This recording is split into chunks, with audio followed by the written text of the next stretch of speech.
Hello and welcome to Diary of an Unschooler, the space where we explore the world of deschooling, unschooling, and natural learning. I'm your host, Leah McDermott, and I'm here to guide you through the fascinating journey of alternative education and meaningful learning experiences with your children.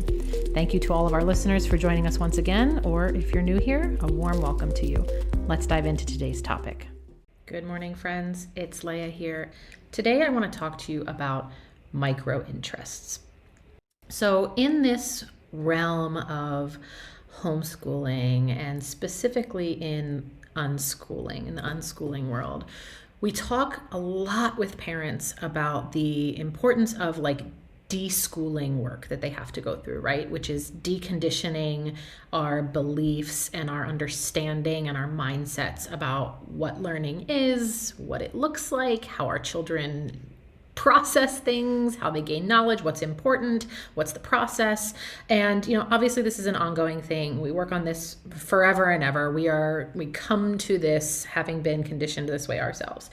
And one of the biggest hurdles as homeschooling and unschooling parents that we come across in this deschooling path or journey is, how do we determine how our children spend their time? How do we replace what used to look like, or still does look like in public school, 9 to 3 or 8 to 3 learning at a desk with a teacher teaching something, with letting children choose how they spend their time, with giving them the freedom to choose what they want to learn.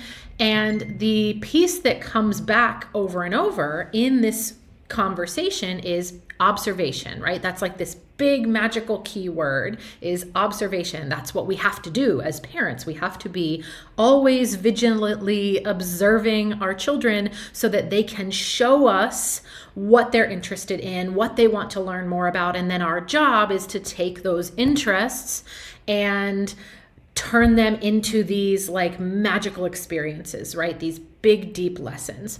But what happens here is, I envision that the old SpongeBob episode where he goes imagination as a rainbow across his head. Tell me you grew up in the 90s, right?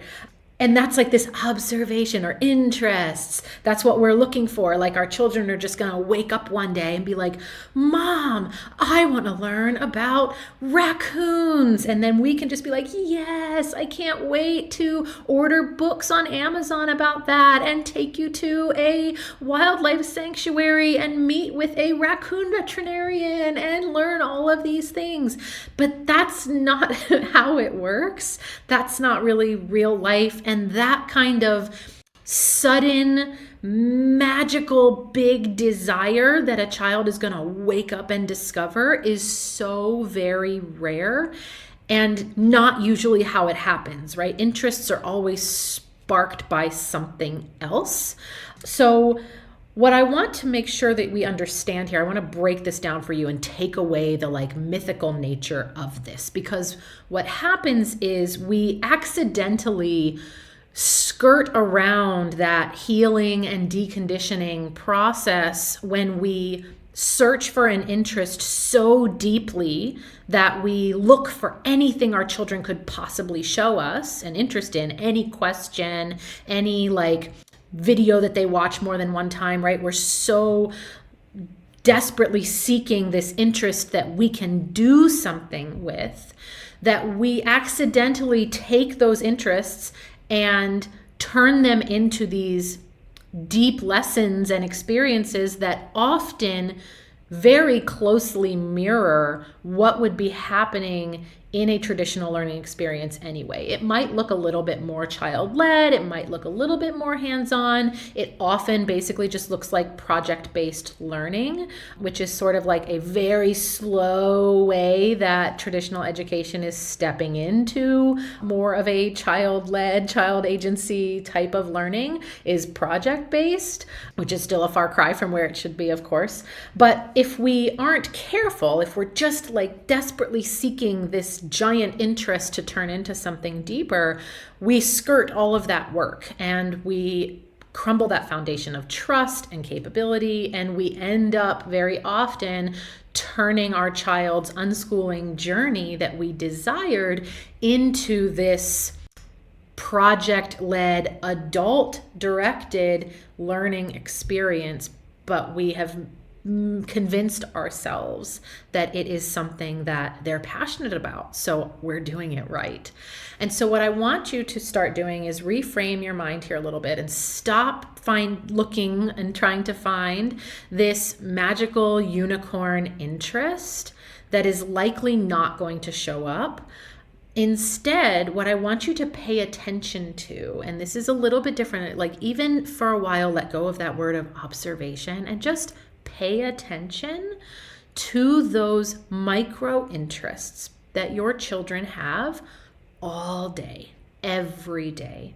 And in this digital age where children have access to so much information through communicating with friends, through their access to the internet on whatever platforms those might be, YouTube, TikTok, Instagram, like all of the places that we as adults are learning new things, our children are learning these things as well. And we can go down so many cool little rabbit holes of information and learn all of these micro pieces of information all day long without ever having to dive really deep into something or turn it into something bigger than it is.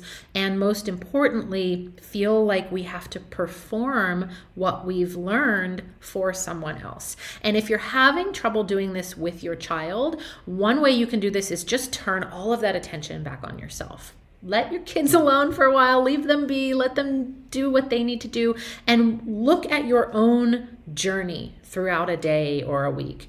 What micro interests are you having? What moments throughout the day are you experiencing this opportunity to learn something new, exploring a new idea, diving down a random rabbit hole? How many times have you been just scrolling TikTok to relax in the evening and watched this video of something that you'd never even thought of before, or a cool new way to do something that you'd never considered, or something that just blew your mind, and then you ended up going over to Google to research and see if what you saw was really true, and then you watched a documentary about it? How often does that happen in your personal life?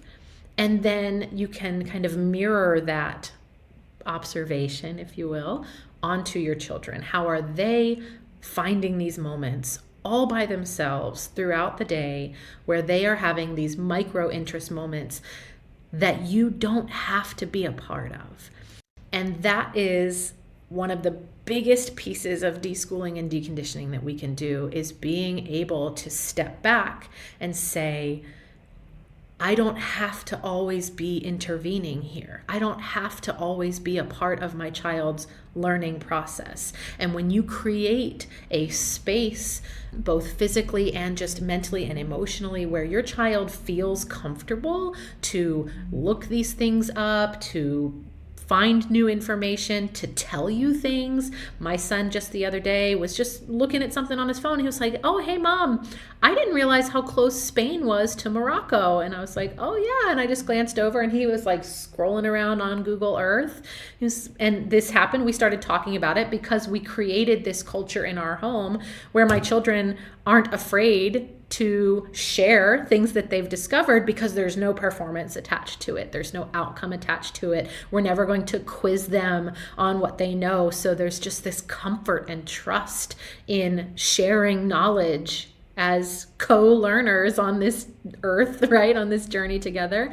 And turns out that one of the kids on his soccer team moved to the United States from Morocco, and he was looking up soccer statistics. I think one of my son's favorite soccer players is from Morocco. So he was just like looking all of this information up, totally unprompted, or I guess prompted by, meeting a child from Morocco, and was finally at that point ready to share. Oh, that's the piece that he wanted to share. He had already gone through all of these thoughts and researched all of these things without me having to help him do that. He just turned 10, by the way, without me having to prompt or encourage or ask those questions. And that's kind of what happens when you create this culture of co-learning and sharing information and being very capable as a learner. So Go out, look for those micro interests, and specifically watch yourself on this journey and trust that your children are learning. This will help you so much on your deschooling, deconditioning, unschooling, homeschooling journey. Thank you so much, guys. Have a great day. Thank you for joining us on another episode of Diary of an Unschooler. I hope today's discussion provided valuable insights for you into the world of unschooling. Remember to subscribe and leave us a review if you found this episode helpful. I record multiple episodes on a variety of topics every week, so make sure to come back soon to dive into more about unschooling and natural learning. A big thank you to our team for making this episode possible. I'm Leah McDermott, reminding you to embrace the journey of learning naturally with your children. Until next time, take care, and remember, all life is learning.